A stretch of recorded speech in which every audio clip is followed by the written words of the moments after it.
আসসালামু আলাইকুম। সবাইকে স্বাগত এবং শুভেচ্ছা জানাচ্ছি নতুন আরেকটি ভিডিওতে।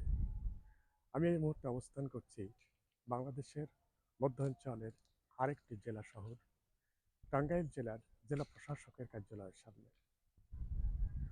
উত্তরবঙ্গের প্রবেশদ্বার খ্যাত টাঙ্গাইল বাংলাদেশের মধ্যাঞ্চলের যমুনা নদীর তীরে ঢাকা বিভাগের সর্ববৃহৎ একটি জেলা।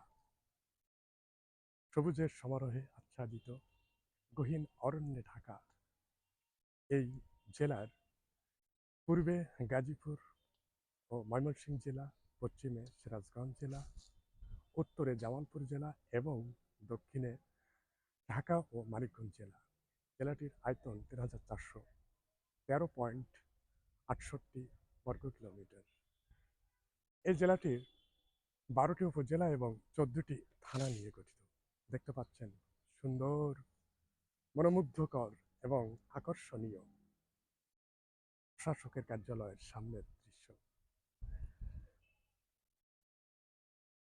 দেখতে পাচ্ছেন কত সুন্দর পরিবেশ, আসলে খুবই মনোমুগ্ধকর, খুবই চমৎকার এবং হৃদয় ছোঁয়া একটি জায়গা। টাঙ্গাইলের জেলা প্রশাসকের কার্যালয়। আমি অবস্থান করছি টাঙ্গাইলের জেলা প্রশাসকের কার্যালয়ের সামনে। আজ 15ই ফেব্রুয়ারি 2025 খ্রিস্টাব্দ, রোজ শনিবার।